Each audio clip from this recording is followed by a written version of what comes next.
2024 का जो चुनाव है, मोदी जी को इस बार गद्दी छोड़ देनी चाहिए, दूसरी पार्टियों को मौका देना चाहिए, क्या लगता है सर? मोदी जी की गद्दी क्यों छोड़ देनी चाहिए भाई साहब? आप कोई कारण तो बताइए, कोई मोदी जी की जो गद्दी छोड़ने का क्या कारण है? इतना अच्छा देश चला रहे हैं, देश जो है हमारा आर्थिक रूप से मजबूत हो रहा है, धारा 370 हटाई गई है, राम मंदिर बना है, दुनिया भर की योजनाएं, विश्वकर्मा योजना, उज्ज्वला योजना, रोड देखो, हर चीज़ बढ़िया बढ़िया हो रही है। तो वो गद्दी क्यों छेड़े भाई साहब? देश का दुर्भाग्य होगा कि अगर वो गद्दी छोड़ दे तो।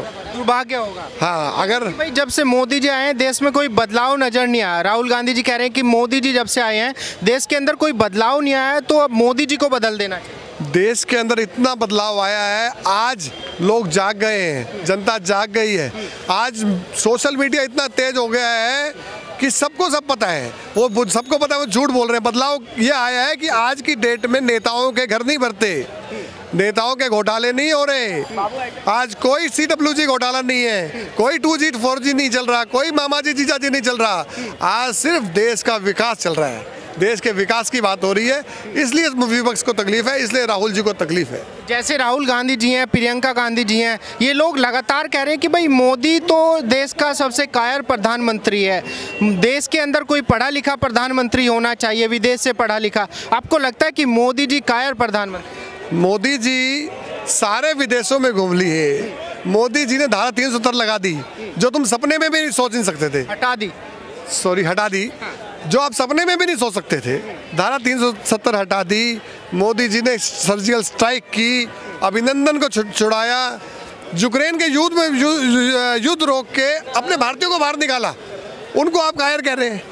और जो लोग जो है जो खड़े हुए थे अमेरिका के आगे, जी हमें बचाओ जी, पाकिस्तान ने हमला कर दिया था जी, पाकिस्तान ने सैनिक मार दिए थे, हमारे बीच में आओ, उन लोगों को आप अच्छा बता रहे हैं, बहादुर बता रहे हैं। तो ये तो जो भी बता रहे हैं उसकी मानसिक स्थिति पे मुझे शक है। मानसिक स्थिति ठीक नहीं है। जो भी ये बात कर रहा है उसके मानसिक संतुलन ठीक नहीं है। कांग्रेस के नेता हैं राहुल गांधी जी, बहुत पहुंचे हुए नेता हैं, बचपन से ही उनके हाथ में बागडोर है एक तरीके से कांग्रेस की। तो उनका मानना यह है कि भाई देश के अंदर जिस तरीके से कांग्रेस पार्टी ने विकास किया है, वैसे भारतीय जनता पार्टी कुछ दे नहीं पाई देश को। भारतीय जनता पार्टी ने इतना विकास किया है 10 सालों में। आज की डेट में घर घर जो यूपी में गाँव में शौचालय बने, घर घर सिलेंडर बटे, घर घर राशन बटा, कोरोना में पूरे देश में कोरोना की दवाई फ्री दी गई, और पूरे वर्ल्ड में कहीं ऐसा हमने सुना नहीं कि जो है कोरोना की दवाई फ्री दी गई। उसके बावजूद भी अगर विपक्ष ये कह रहा है तो विपक्ष की सोच पे मुझे दया आ रही है। दया आ रही है। हाँ। अच्छा, इस बार 400 पार की बात कर रहे हैं। अरुण जी मुझे ये बताइए, जैसे मोदी जी ने कैंपेन लॉन्च किया है, तीसरी बार मोदी सरकार, अब की बार 400 पार की बात कर रहे हैं, आपको विश्वास है कि 400 पार हो जाएगा? अब की बार 400 पार होना तय है। एनडीए का 400 पार होना तय है, और जनता देख रही है। आप भी खुद आप जा ही रहे हैं, आप भी घूम ही रहे हैं। अपने दिल पे हाथ रख के बता दीजिए, हर दूसरा आदमी मोदी का नाम ले रहा है, हर दूसरा आदमी जो है खुश है, हर दूसरा आदमी जानता है यहाँ चांदनी चौक से प्रवीण खंडेलवाल जी चुनाव जीतने वाले हैं।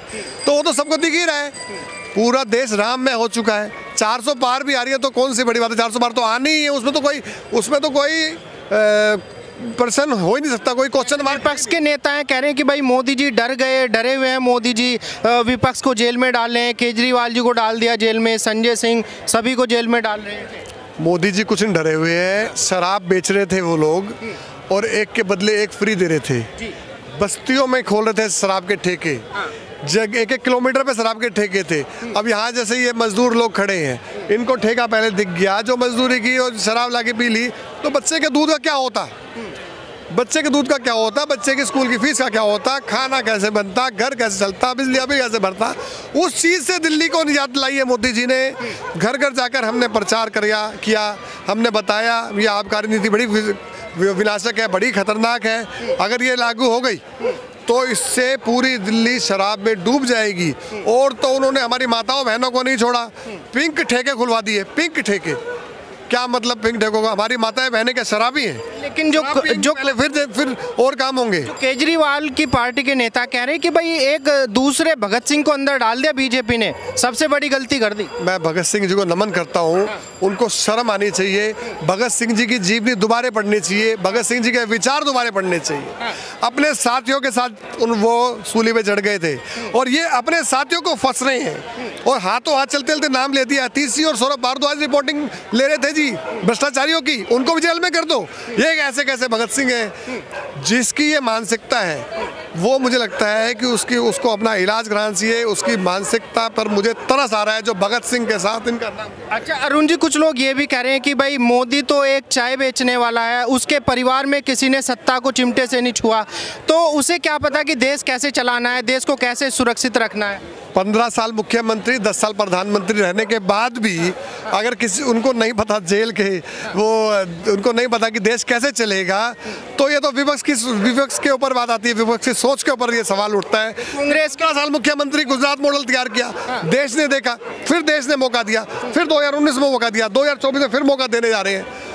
तो सत्ता देख के दे जा रहे हैं। सब लोग पढ़े लिखे हैं। जैसे कांग्रेस के लोग हैं, जो कांग्रेस के लोग हैं कह रहे हैं कि भाई देश चलाना तो केवल कांग्रेस को आता है, हम ही ने देश को सुई से लेके जहाज तक दिया है, मोदी जी तो सिर्फ हमारे काम पे रिबन कटा है। मोदी जी 10 साल से उनका जो काम भी होंगे, चलो मैं 6-8 महीने का साल का मान लेता हूँ उद्घाटन होंगे, लेकिन क्या 9 साल बाद जो भी काम किए होंगे क्या उनके पुराने काम होंगे? वही होंगे।